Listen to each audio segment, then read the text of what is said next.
So, what's going on?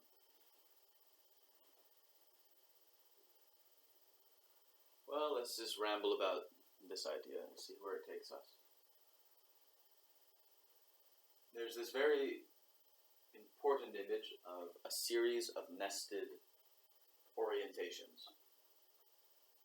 I think you can sort of look at what a human being is doing at a given point, or what maybe the brain is doing at a given point, probably cross-species, and you can map it onto a series of nested orientations. The first, and therefore the most fundamental orientations, you can think of it a little bit like the lowest stages of Maslow's hierarchy. At this stage, we're asking really fundamental questions. We're like, who am I? This is even, well, no, this doesn't really sound like Maslow's hierarchy, does it? Well, ignore the Maslow's hierarchy part.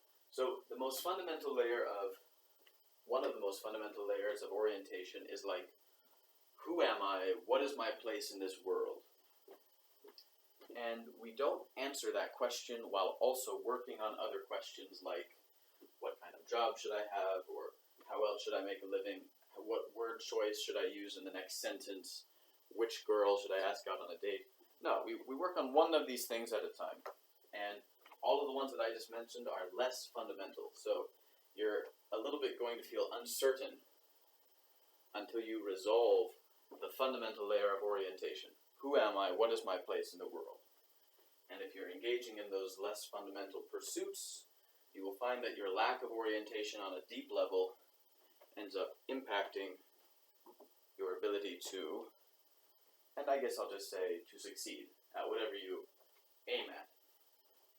Once the fundamental layer is sort of settled, and it doesn't matter if the answer is exactly right, the point is simply that it seems to sort of work. It allows you to navigate the vast world enough to move to the next question, to the next layer of uncertainty. And this one you see is nested within the original fundamental question. If we started out with like, who am I, what is my place in the world, a still pretty fundamental, but a somewhat less fundamental orientation might be something like, what if everything else in my life had to go? Would be sort of the number one thing to focus on. The thing that is upstream of almost everything else, and the only thing it's downstream of is the even more fundamental layer. Who am I? What is my place in the world? What is the world? What is the world? How do I interact with it? How do I engage with it? Relate to it? Every time you resolve an orientation question, it opens up a slightly less fundamental layer to consider. A slightly less fundamental layer which you have not yet answered. In other words, once you order the chaos on the most fundamental layer, and you have an orderly answer, you do the same basic thing in almost every context. The answer you give to that fundamental orientation determines how you're oriented in every less fundamental question. Everything you're doing is affected in some way by the first, and the second, and the third layers of fundamental orientation, and so forth. So what you do is you resolve the most fundamental layer of orientation, and then you confront the chaos that still awaits you because you haven't answered that much. Just because you know who you are and your place in the world, that's going to do very little to inform, whether you should buy this PC or that. If all you figured out is the most fundamental layer of orientation, the world has been only very slightly ordered, and it's almost all chaos still. And asking someone to go from their identity at that most fundamental layer, like what is reality and what is their relationship to it, to like choosing their meal choices on a given day, it doesn't constrain the question enough. There's too many possibilities. I'm this kind of person, so what do I eat? And the answer is, you could basically eat anything. Like, who knows? Maybe there's some way that you're first orientation constrains the question somewhat. But basically, you can still choose anything. So how do you choose? And the answer is, well, go back to the first fundamental layer. Put that aside. That's settled. Now go down to the second layer. Figure out an answer here too. Figure out an orientation at the second layer such that, figure out the answer that is so broad and vague that it can be cross-applied to basically every situation. Because that's what's going to happen is, I'm talking about these nested layers. Once you get like 10 layers deep, the tip of this structure, you can think of this sort of like a ziggurat, right? Each thing created within the context of the preceding one. Imagine that 10 stacks high. And choosing what to eat is like the very tip. And almost all of the option space in choosing what to eat has already been eliminated from consideration speech. Each layer of the ziggurat constrains the possible placement of the top piece more and more until basically you can only put the top piece, in the dead center of the previous layer, or, you could put it a little off to the side, but that's a very limited scope of placement. If you were placing it on the first largest layer of the ziggurat, you'd have a lot of choices where to put that little piece on top. You could put it anywhere on the vast square first layer. Too hard of a choice. So what do you do instead? You just say, hey, well, let's figure out the second layer. Put aside the little one for now. Why? Because the second layer is almost as big as the first. There's not that many possible answers. You can put it a little off to the side, or it can be dead center, but it's big enough. Let's suppose it can't hang off the edge, whatever. So each answer, each decision about how to orient sort of sets a layer of the ziggurat and then provides you with the opportunity to decide what to place on the new top layer of the edifice. And when you place that top layer, the top of it provides a space for you to place an even finer grained question. So basically, the world is too complex for us to go from world to decision. Instead, what we can do is go from world to a slightly smaller world, to a slightly smaller world, to a slightly smaller world, layer after layer of the ziggurat, until finally, the decision we're making at any given moment is pretty well constrained. I could eat anything, but you know what? I'm not even going to think about flying to Japan for sushi. Like, that is a thing I could do, and it's just sort of been ruled out by some of my previous orientations. So basically, the question is, well, no, let's say it this way.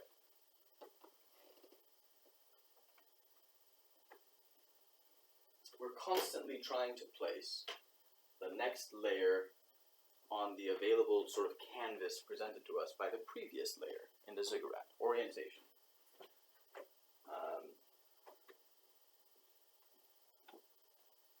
And that means that we have to deal in generalities, in other words, abstractions. Like, how can I find an orientation that somehow works for every situation in life? It's like, well, you're going to need an answer that's pretty generally applicable, that has like a deep wisdom to it, such that applied in very disparate contexts, it still reliably produces good results.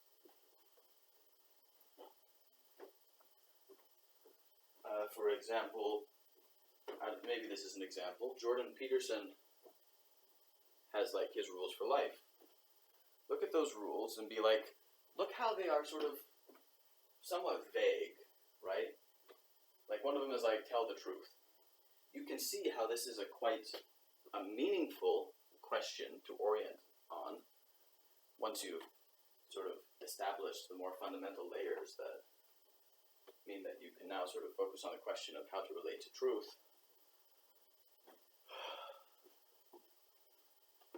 But you can see how the answer about truth could potentially apply in the question of whether or not, or what food you eat. You know, all of the options that were available if you were willing to be deceptive, all wiped out in a fell swoop. and every option that involved being deceptive when it came to picking on a laptop or driving to home or to work. All of the options afforded by deceptive strategies have been erased from the territory of consideration. You've shrunk the focus of possibility space or like affordance space, let's say. By using this nested orientation, you have little by little reduced the affordances around you such that only a few remain, and you can bring your wits to bear to choose between just a few options. And at this scale, it suddenly becomes somewhat reasonable to do things like look at the available options and consider their pros and cons and try to get some optimization pressure in the direction of a superior choice. But most of the choice was already made when you answered all of your previous layers of orientation and eliminated the field of considered actions.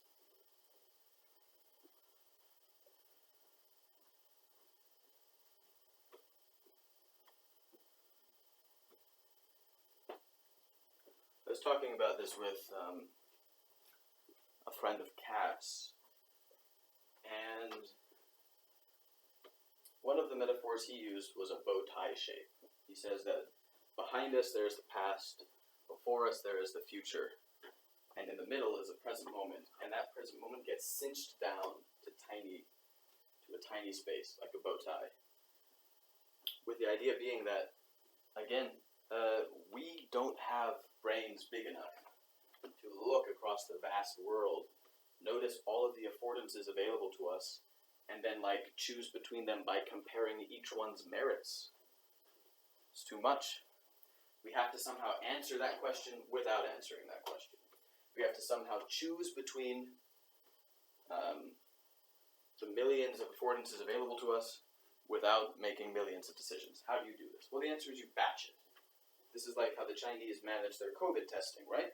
They were hey, all 100 of you put your samples together. And then, if any of those samples come back positive, we'll test you individually. But because we have so few cases, in most cases, all 100 of you, the combined tests are going to come back negative. And then we don't have to test you individually. So now we get to use one test instead of 100. So you batch it. There's a similar principle at work with this orientation thing. You batch the elimination of affordances. You eliminate affordances in big sweeps on the basis of them having some abstract trait which can be sort of, as I say, abstracted out of them and pulled out from each individual context.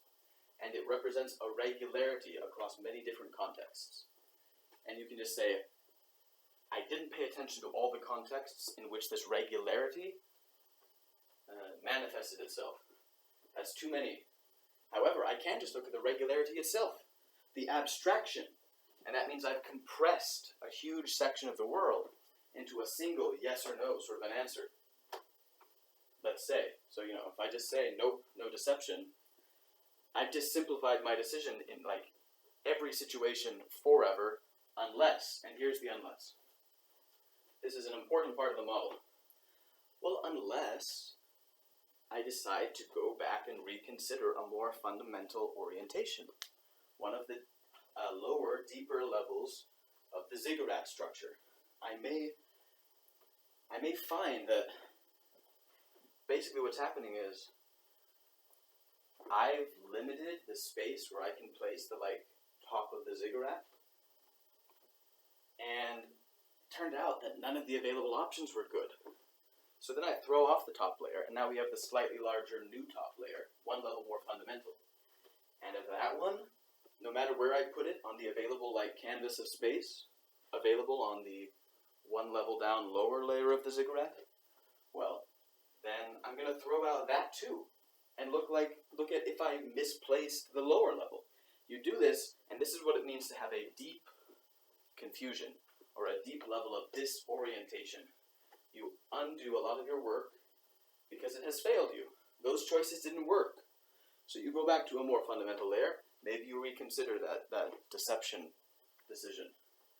You go, oh, maybe this is where the trouble is. But it could be anywhere. It's extremely difficult to try to figure out where you have sort of deeply gone astray, such that you're mostly paying attention to if there's some way to place the top layer around such that you can make a good outcome come to be. And you can just do that forever. And you can get ideological about it and be like, no, I know that if I do it this way it'll work. And it's like, you already tried it 100 times. And you're like, well, yeah, but I didn't do it right. I'll just do it again even more. It's like, maybe you should throw out a few of the layers you've decided before. Allow yourself to be disoriented. Disorientation isn't working for you. Be disoriented, reconsider deeper layers, go layer by layer until you find a layer of depth appropriate such that you can give a different answer this time, which will then flow downstream and affect the more superficial orientation immediately after that, and the one after that one, and so forth. And so, where you end up placing the tip on top of the ziggurat, it could end up in a vastly different area. And maybe we should be thinking of humanity more like a Tower of Babel-sized ziggurat, such that depending on where you place each layer, the tip could end up not only, 1,000 feet off to the side or whatever, but imagine the space of possible things is as large as the universe. That's sort of the point. Is you have every option available to you, and which ones you consider depends on which swaths of option you rule out on deep layers of abstraction, and then slightly less deep layers of abstraction, cutting out slightly smaller swaths of affordance space until and so forth, and then you end up with just a few options. Having just a few options is where, and I'll say the left brain here. The left brain really shines here, and this is a little bit because, I don't know, I think I watched a McGilchrist thing, and I thought you might be onto something. This happened actually sometime before I had the sort of weird enlightenment experiences. I was pretty happy about his model at the time. I used it to update my model of certain sexual sort of techniques. But it wasn't until later that I'm like, I think he's brushing against something more fundamental here. Because, well, the way he puts it is, isn't it weird that the right and left hemispheres even exist? Why does the brain have a two-piece structure? Considering that, you look out in the world, it doesn't look like the world has a two-piece structure, so what's going on? On top of that, the two pieces of the brain mostly don't talk to each other.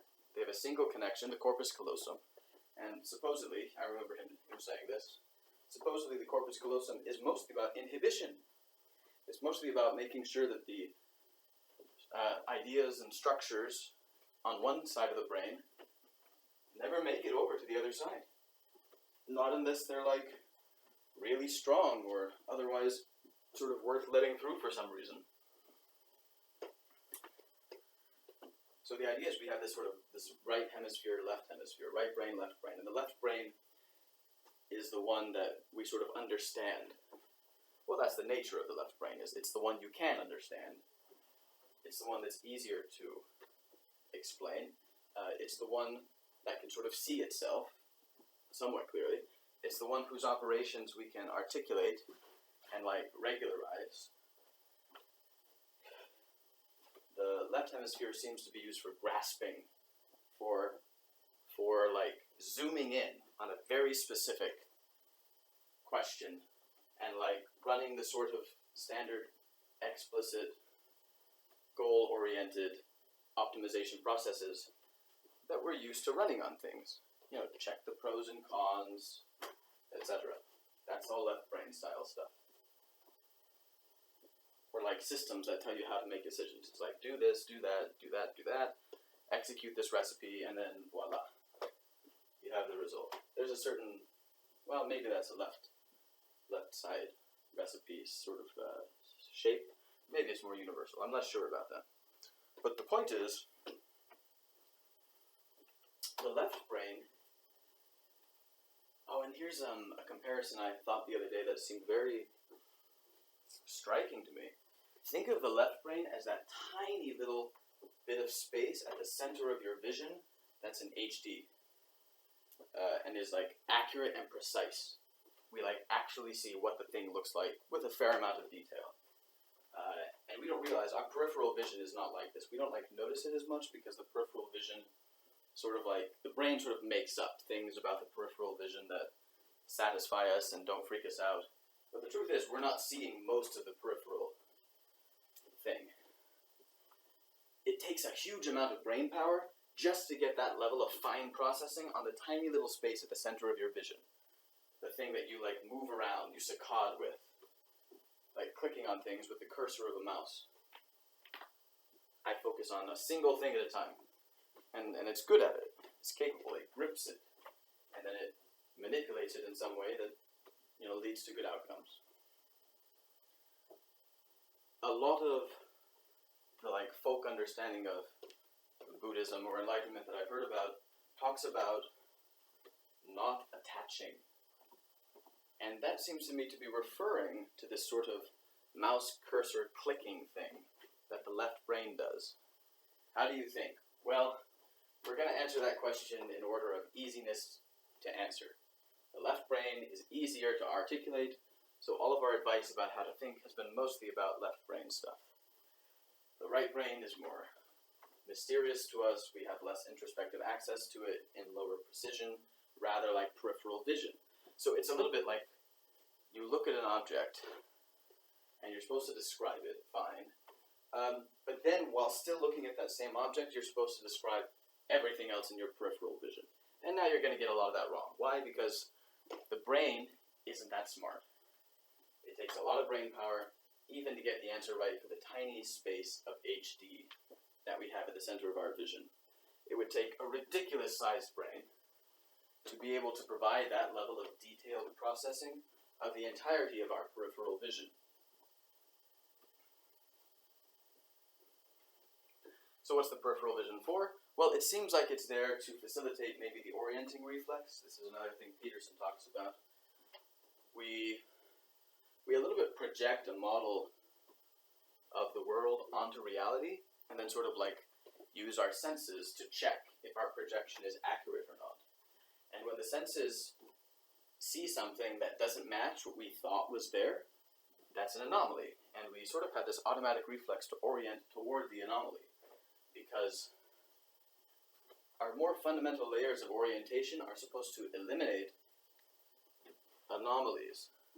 They're supposed to capture the gist of each layer of abstraction well enough that your projection of your model of the world onto reality is pretty accurate, and anomalies are minimized. However, if you do minimize all the anomalies at a certain level of resolution, cool, congratulations.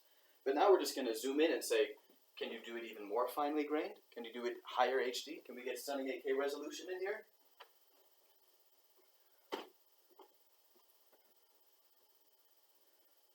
So you end up on this edge. No matter how much you succeed, there's always a finer grained level of detail you can aspire to.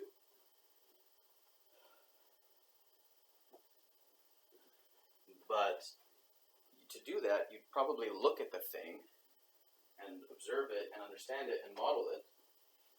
And the thing is, while you're busy looking at it, you can't look at everything else. So we only zoom in to this fine level of granularity when all other concerns are well taken care of. This is a little bit why I was comparing it to Maslow earlier.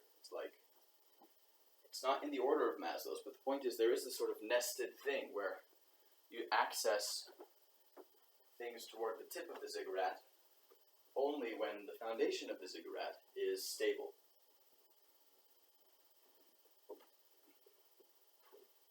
And you hope you can keep building the ziggurat higher. You hope that you can keep going finer and finer detail.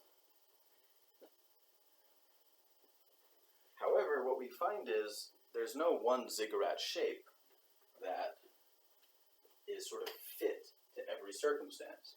If you think of every possible context in life, in the universe, as a possible key, it's our job as an agent to if you think of the context as a lock, then it's our job to shape ourselves into the key that can meet that lock, that can meet the contours of the situation, that can grip them by finely differentiating our gripping mechanism such that it can get a grip on the peculiar shaped context that requires a novel and peculiarly shaped grip to use it. Think about climbing a cliff face.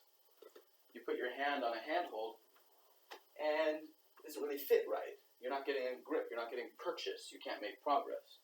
You fiddle around with different hand configurations, and then voila, you find one that allows you to get purchase, and up the wall you go, one more step. But you could never have focused so much on shaping your hand into the right direction if, you were focusing on deeper considerations. Instead of being I need to get one step higher here, a deeper, more fundamental problem you might encounter is I need to respond to the fact that my climbing tool just broke, right? So we were really finely focused in on this exact tiny little slice of the world that we want to differentiate ourselves, to make ourselves into a key that can fit that lock. I can grip such that I get purchase on the contours of the context, and I can make progress. But make progress at what? You make progress only within a tiny domain of the world. That's the only level of domain that we can process in a helpful way, considering the size of our brains. And you can imagine a sort of comedic, cartoonish person who's trying to figure out the grip to get up the wall face, and their tools start breaking, and they're so focused on success. They want to make progress that they just keep trying out hand configurations. And then they eventually fall off the cliff face, and as they go to their doom, they're well, if it has a little bump there, and maybe if I curl my pinky like so, it's look, even if you solve this problem, what does it profit you? You fell off the cliff face. So you're all obsessed about progress, but you're not accounting for the fact that progress is only contextual. And you should only be focusing on the fine domains when the less fine, lower granularity, more fundamental domains have been appropriately taken care of. And if you're all focused on this one thing and your tool breaks, you need an orienting reflex to snatch your attention away from the thing it's been focusing on and to convince it to let the original problem fail and focus on this other, more important, more fundamental problem. You give up on finding the exact right hand shape for the contour, right? And you focus instead on how to manage the fact that your tool is broken or whatever. So this is how we handle anomalies. And the Buddhist thing, the Enlightenment thing, talks about non-attachment, and it basically seems to be saying something like, don't be that guy who's falling off the cliff face, still trying to figure out how to handle this tiny niche domain successfully, because success in that domain doesn't matter when you're failing in more fundamental domains. And Buddhism would say, I don't know Buddhism, but this non-attachment idea seems to sort of say something like, look, constantly, or let's not say that, let's just say, for now, once every 5 seconds, check if you are tuned in and fused to the domain. That is the most valuable domain to be fused to. I'm working on this really finely detailed domain, and then 5 seconds I'm oh, should I still be doing this? And if the answer comes back no, I just go, oh, well then let me unattach my connection to this domain and redirect my attention to some other domain that seems more valuable. And when you see people get, and Kat calls this sort of bulldoggy, oh, she referred to a fugue state. That's a pretty good term. I bet there's something interesting to be had about thinking through this fugue state business, because a fugue state seems mysterious. It almost seems to break our normal understanding of things like agency. In this way, it resembles hypnosis. We're like, you did that, but while under hypnosis, well, we won't count that against you. We sort of think it doesn't cross-domain apply very much. In a fugue state or in a hypnotic state, I'm a little bit inclined to think that these things are very similar, because I think it's actually, I guess I don't feel like I've articulated the prerequisites enough, but I think getting stuck acting, aiming at success within a really tiny domain when it's no longer appropriate is sort of this thing that the Buddhists are saying not to do. And it's also sort of, I bet it's made of the same ontology as hypnosis and probably fugue states. Probably the idea of getting caught up in a scene. Probably the idea of feeling like compelled to carry out the next action that presents itself to you. This happens sometimes, right? You get like caught up in a moment, and then the next moment presents itself, and you can see what you're supposed to do, and it kind of doesn't matter if some part of you, probably your conscious mind, which is maybe your left hemisphere. No, that's probably not quite right. Anyway, the point is that it doesn't quite matter if some part of you is like, maybe I shouldn't do this. You just find yourself carrying out the action.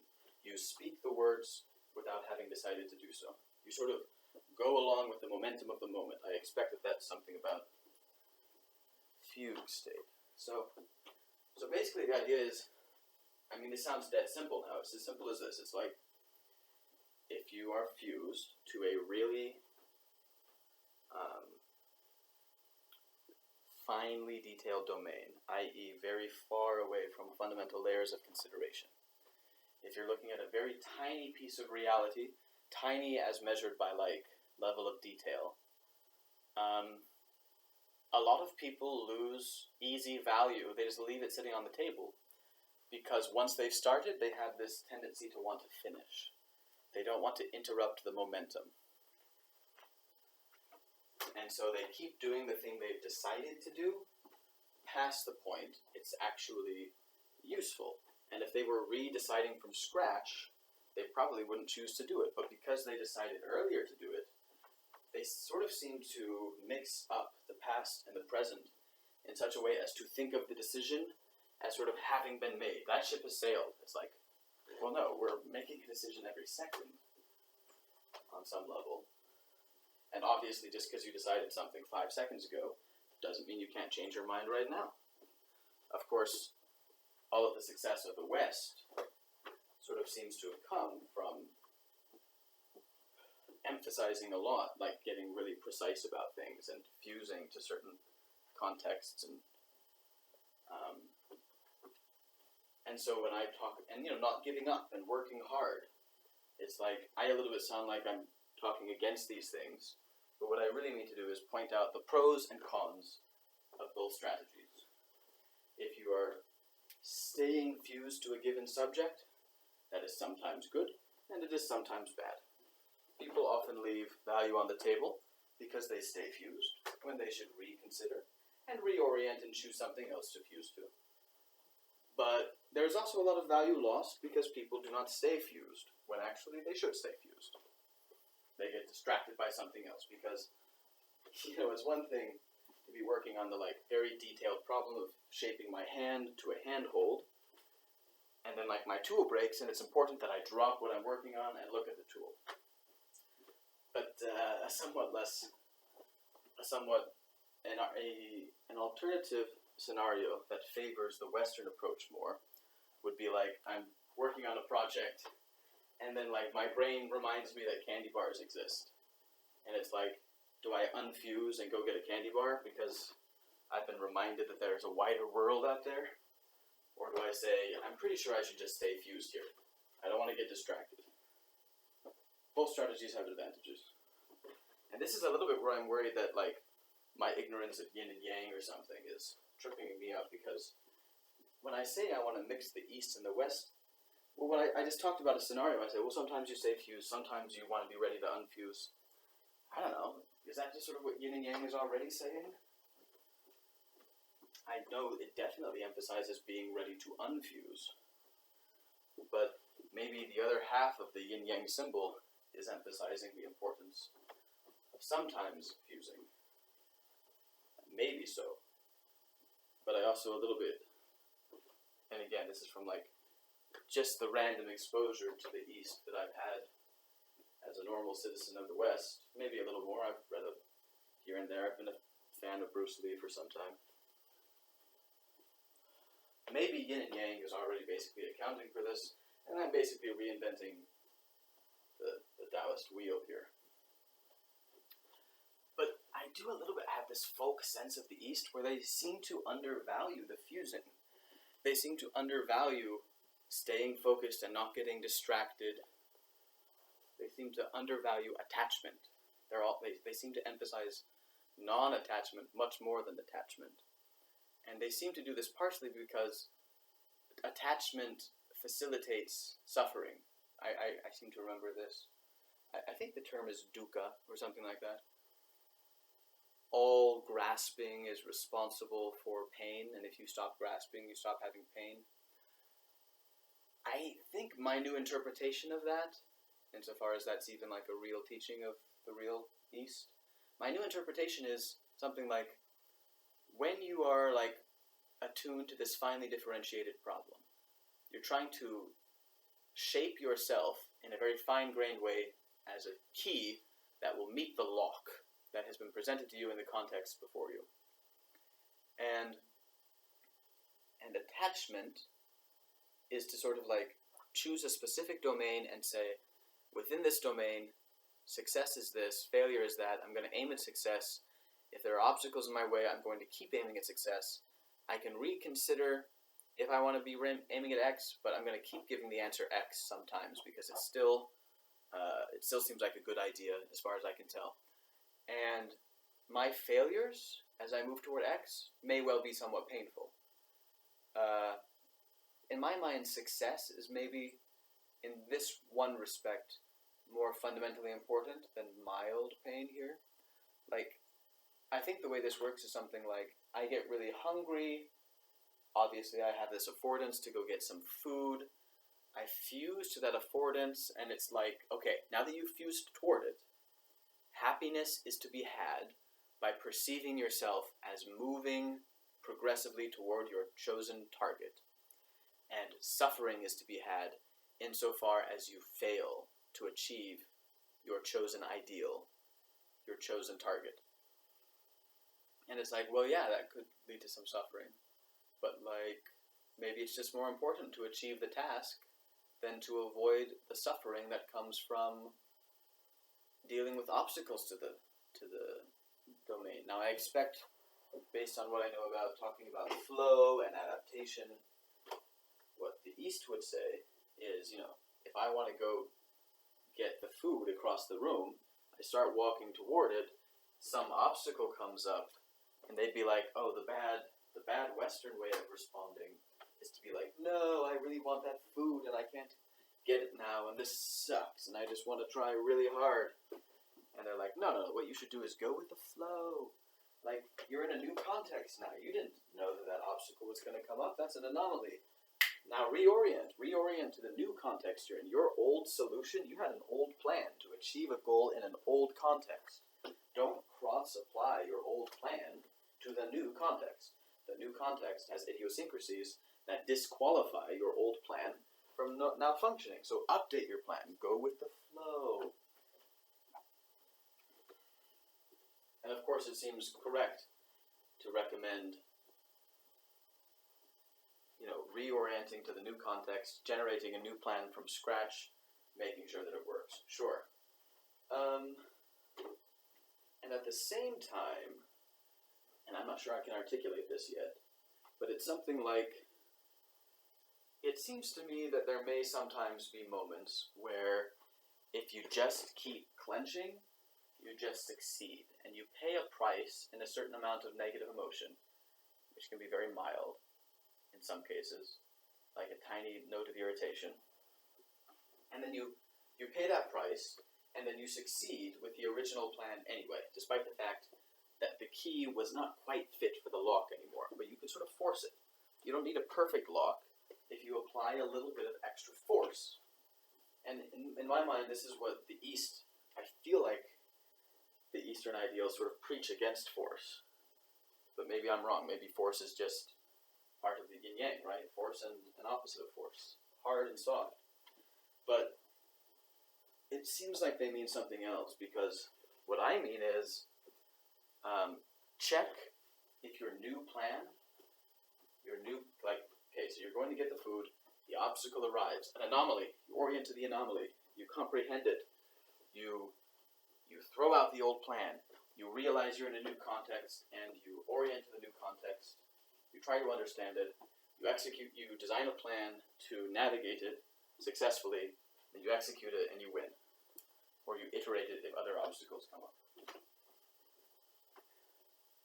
And it's like sometimes, if you generate a new plan, it will work, but it could be costly. It could be costly in terms of things like resources. And if I can stick with my original plan and just apply a little bit of extra muscle and clench my teeth a little and deal with a little bit of irritation or frustration or whatever, the original plan might turn out to be better in some respects. And whether or not it's worth it to force the old plan or adapt to a new plan, my thought is that the East seems too dogmatic about this. They're always like, no, adapt if it requires any forcing. And I'm just like, well, maybe that forcing is worth it sometimes.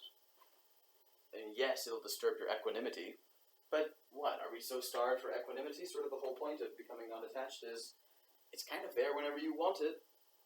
Why not just forego it for a few seconds, in some cases, and then go back to it and be like, oh, that was sort of unpleasant, whatever. And now I achieved a plan. In real world terms, I imagine I paid less money, took less time. And yes, I paid for that with a little bit of forcing and frustration and dukkha, I guess. So what? Maybe that was a good deal. Not always, but sometimes.